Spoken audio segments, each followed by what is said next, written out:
సోను అనే 8 ఏళ్ల చిన్న పిల్లవాడు తన ఇంటి ముంగిలి దగ్గర వర్షంలో వణుకుతూ ఉన్న చిన్న గుబురు కుక్కను బెర్రీ కనుగొంటాడు.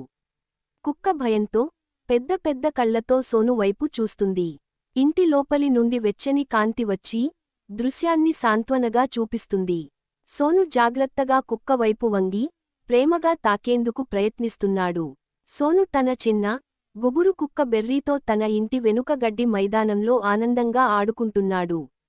సోను చిరునవ్వుతో బంతిని విసురుతుంటే బెర్రీ ఉత్సాహంగా దాన్ని పట్టుకోవడానికి పరుగెడుతుంది. బెర్రీ తన తోకను ఆడుతూ ఎంతో సంతోషంగా ఉంది. వెనుక భాగంలో చెట్లు మరియు ప్రశాంతమైన వాతావరణం కనిపిస్తున్నాయి. సోను నదికి అద్దరిన ఆడుకుంటూ అప్రమత్తంగా జారిపడి నీటిలో పడిపోతాడు. అతను సమతుల్యత కోల్పోయి భయంతో చేతులు ఊపుతున్నాడు.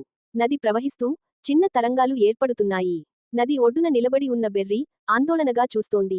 సహాయంగా ఏదైనా చేయాలనుకుంటోంది. చిన్న గుబురు కుక్క బెర్రీ ధైర్యంగా తన యజమాని సోనును రక్షించేందుకు నదిలోకి దూకుతుంది. కుక్క గాల్లో ఉంది, నది ఒడ్డునుంచి కుదురుగా దూకుతోంది.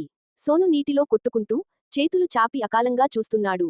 చిన్న తరంగాలతో నది ప్రవహిస్తోంది. ఈ దృశ్యం బెర్రీ వీరత్వాన్ని చూపిస్తుంది. నది ఒడ్డున నిలబడి బెర్రీ గట్టిగా మొరుగుతుంది. ఎవరో వచ్చి సహాయం చేయమని ప్రయత్నిస్తోంది. కుక్క తడిచిపోయి ఆందోళనతో తన చెవులు పైకెత్తి మొరుగుతోంది.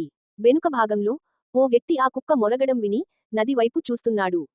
దృశ్యం ప్రకృతితో నిండిన ఒక నదితీర ప్రాంతాన్ని చూపిస్తుంది. ఒక దయాళువైన వ్యక్తి సోనును నదిలో నుంచి బయటికి లాగుతున్నాడు. సోను తడిసి అలసిపోయి ఉన్నా సురక్షితంగా ఉన్నాడు. బెర్రీ పక్కన నిలబడి ఊపిరి పీల్చుకున్నట్టుగా కనిపిస్తోంది.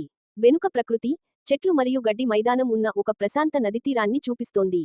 సోను పూర్తిగా తడిసిపోయి వణుకుతూ తన ప్రాణాలను కాపాడిన తన చిన్న గుబురు కుక్క బెర్రీని ప్రేమతో గట్టిగా హత్తుకుంటున్నాడు. సోనుకు కళ్లలో కృతజ్ఞత కనబడుతుంది మరియు బెర్రీ ఆనందంగా తన తోక ఊపుతోంది. వెనుక ప్రకృతి, చెట్లు, గడ్డి మరియు ప్రశాంత నది కనిపిస్తున్నాయి.